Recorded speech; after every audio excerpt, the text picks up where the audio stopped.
Olá pessoal! No vídeo de hoje, iremos tratar sobre um tema de grande relevância dentro da sociedade. O direito do preso, que vem sofrendo diversas modificações ao longo do tempo. Os direitos das pessoas presas são assegurados pela Constituição Federal e pela Lei de Execução Penal. Mesmo privado de liberdade, o preso deve manter seus direitos de cidadão como educação, saúde, assistência jurídica e trabalho para a remissão da pena. Desde o momento que ao acusado é dada voz de prisão, em seu favor passa a prevalecer o direito constitucional de ter respeitada sua integridade, em conformidade com o disposto no artigo 5º, 49, é assegurado aos presos o respeito à integridade física e moral. A Lei de Execução Penal, Lei 7.210/84, também institui que impõe-se a todas as autoridades o respeito à integridade física e moral dos condenados e dos presos provisórios. A Lei de Execução Penal diz que o preso, tanto o que ainda está respondendo ao processo, quanto o condenado, continua tendo todos os direitos que não lhes foram retirados pela pena ou pela lei. Isto significa que o preso perde a liberdade, mas tem direito a um tratamento digno, direito de não sofrer violência física e moral. A Constituição do Brasil assegura ao preso um tratamento humano. Não se pode esquecer que hoje torturar pessoa presa é crime. Segundo o artigo 41 da ALEP, são direitos do preso. I. Alimentação suficiente e vestuário. 2. Atribuição de trabalho e sua remuneração. 3. Previdência social. 4. Constituição de pecúlio. V. Proporcionalidade na distribuição do tempo para o trabalho, o descanso e a recreação. Vi. Exercício das atividades profissionais, intelectuais, artísticas e desportivas anteriores, desde que compatíveis com a execução da pena. 7. Assistência material, à saúde, jurídica, educacional, social e religiosa. 8. Proteção contra qualquer forma de sensacionalismo. 9. Entrevista pessoal e reservada com o advogado. X. Visita do cônjuge, da companheira, de parentes e amigos em dias determinados. 11. Chamamento nominal. 12. Igualdade de tratamento, salvo quanto às exigências da individualização da pena. 13. Audiência especial com o diretor do estabelecimento. 14. Representação e petição a qualquer autoridade em defesa de direito. 15. Contato com o mundo exterior por meio de correspondência escrita, da leitura e de outros meios de informação que não comprometam a moral e os bons costumes. 16. Atestado de pena a cumprir, emitido anualmente, sob pena de responsabilidade da autoridade judiciária competente. A execução penal pressupõe um conjunto de deveres e direitos envolvendo o Estado e o executado, de tal sorte que, além das obrigações legais inerentes ao seu particular momento, este último deve submeter-se a um conjunto de normas de execução da pena. Ingressando no meio carcerário, o sentenciado se adapta, paulatinamente, aos padrões da prisão. Seu aprendizado nesse mundo novo e peculiar é estimulado pela necessidade de se manter vivo e, se possível, ser aceito no grupo.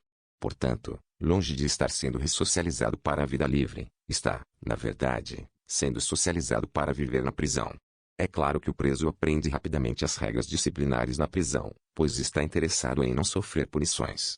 Assim, um observador desprevenido pode supor que um preso de bom comportamento é um homem regenerado, quando o que se dá é algo inteiramente diverso. Trata-se apenas de um homem prisonizado.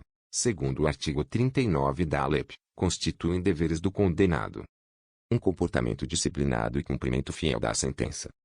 2. Obediência ao servidor e respeito a qualquer pessoa com quem deva relacionar-se. 3. Urbanidade e respeito no trato com os demais condenados. 4. Conduta oposta aos movimentos individuais ou coletivos de fuga ou de subversão à ordem ou à disciplina. 5. Execução do trabalho, das tarefas e das ordens recebidas. Vi. Submissão à sanção disciplinar imposta. 7. Indenização à vítima ou aos seus sucessores. 8. Indenização ao Estado, quando possível, das despesas realizadas com sua manutenção, mediante desconto proporcional da remuneração do trabalho. 9. Higiene pessoal e asseio da cela ou alojamento. 10. Conservação dos objetos de uso pessoal. Disciplina. O sentenciado deve colaborar com a ordem, obedecer às determinações emanadas das autoridades e seus agentes, bem como desempenhar algum trabalho. Submetido à prisão, provisória ou definitiva, o encarcerado deverá ser cientificado das normas disciplinares do estabelecimento, para que posteriormente não alegue ignorância, até porque referidas normas não se presumem do conhecimento geral, como as leis. Colaborar com a ordem significa praticar observância estrita ao rol dos deveres do preso. A lei de execução penal está submetida aos ditames dos princípios da reserva legal e da anterioridade da norma, de maneira que não pode haver falta ou sanção disciplinar sem expressa e anterior previsão legal ou regulamentar. São vedadas as sanções que possam colocar em perigo a integridade física e moral do condenado, o emprego de cela escura e as sanções coletivas. No cumprimento de pena privativa de liberdade, o poder disciplinar é conferido à autoridade administrativa, ao diretor do estabelecimento, não podendo ser delegada tal atribuição. A punição pelo cometimento de faltas leves e médias se resolve nos limites da administração carcerária, pois não há imposição legal alguma no sentido de que as sanções aplicadas, nesses casos, sejam comunicadas ao juiz da execução para qualquer providência. Elas não repercutem na execução da pena, no seu aspecto judicial propriamente dito, o que não impede a possibilidade de pronunciamento judicial a respeito delas, inclusive por força do disposto no artigo 5º, 35, da CF. Entretanto, uma vez aplicada a sanção disciplinar pelo cometimento de falta grave, a autoridade deverá, obrigatoriamente, representar ao juiz da execução, para os fins dos arts.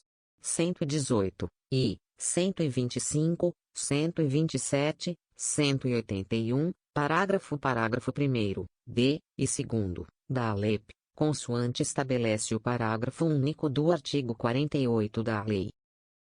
A assistência ao preso e ao internado é dever do Estado, objetivando prevenir o crime e orientar o retorno à convivência em sociedade.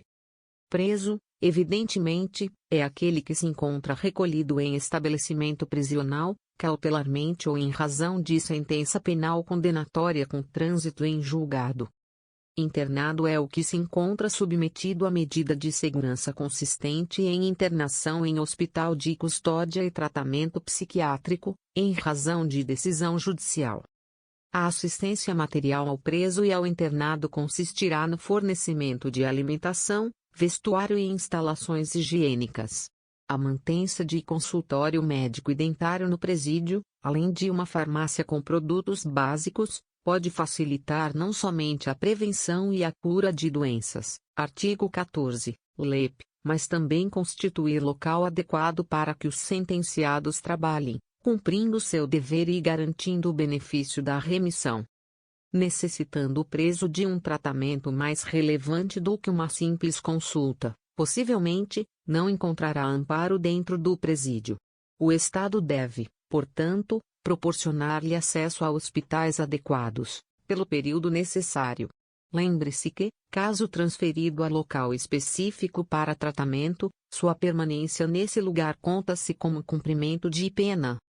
Inserção do parágrafo 3º no artigo 14 da ALEP, será assegurado o acompanhamento médico à mulher, principalmente no pré-natal e no pós-parto, extensivo ao recém-nascido. Artigo 5º, L, da Constituição Federal, as presidiárias serão asseguradas condições para que possam permanecer com seus filhos durante o período de amamentação. É destinada aos presos e aos internados sem recursos financeiros para constituir advogados. É de fundamental importância para os destinos da execução da pena. Aliás, sua ausência no processo execucional acarreta flagrante violação aos princípios da ampla defesa, do contraditório e do devido processo legal, que também devem ser observados nessa sede. A assistência educacional tem por escopo proporcionar ao executado melhores condições de readaptação social, preparando para o retorno à vida em liberdade de maneira mais ajustada, conhecendo ou aprimorando certos valores de interesse comum. É inegável, ainda, sua influência positiva na manutenção da disciplina do estabelecimento prisional. A possibilidade de remissão de pena pelo estudo formal passou a ser regulada na Lei de Execução Penal em razão da Lei N. 12.403/2011, tema tratado no capítulo específico.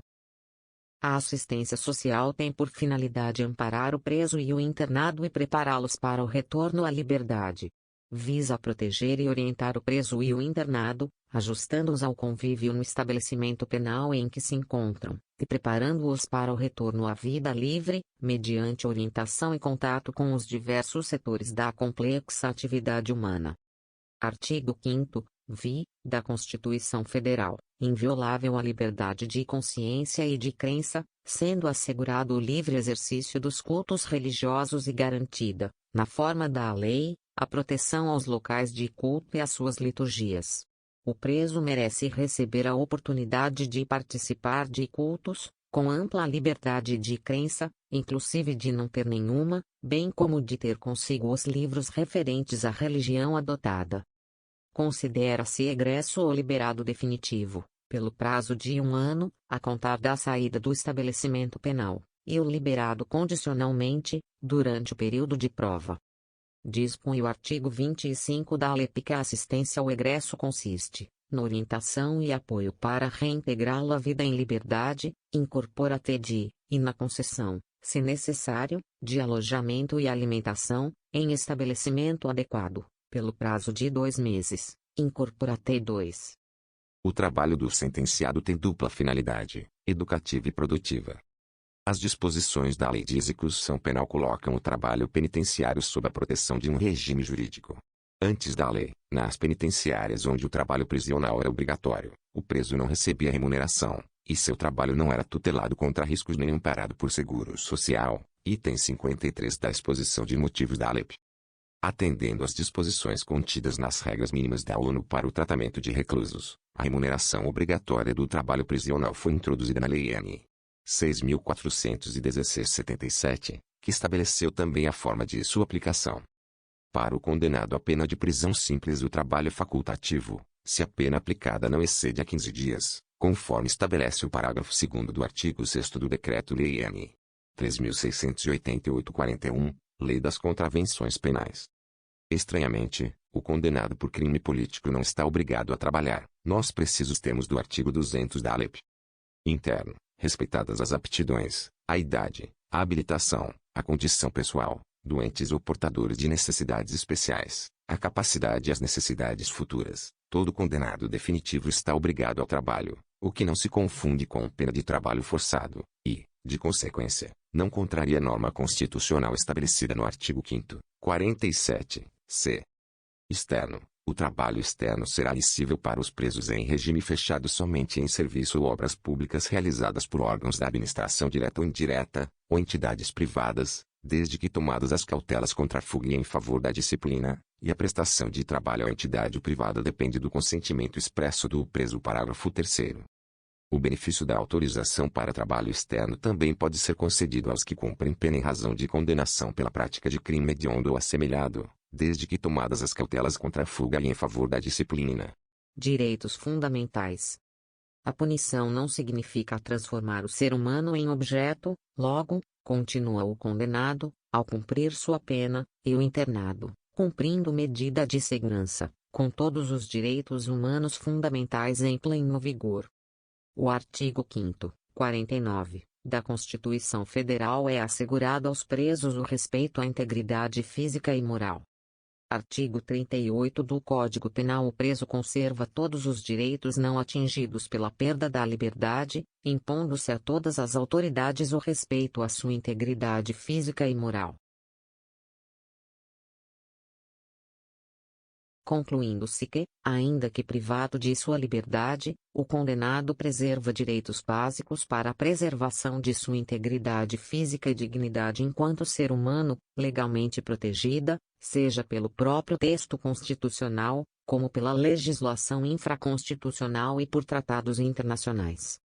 Vale lembrar também que os estabelecimentos penais são locais destinados ao cumprimento da pena privativa de liberdade, em regime fechado, semiaberto ou aberto, e podem abrigar, ainda, Os presos provisórios que aguardam julgamento, desde que separados dos presos com condenação definitiva, nos termos do artigo 82 da ALEP.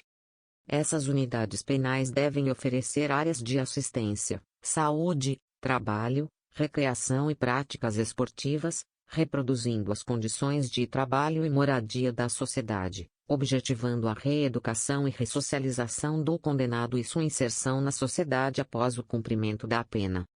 Obrigada a todos pela atenção.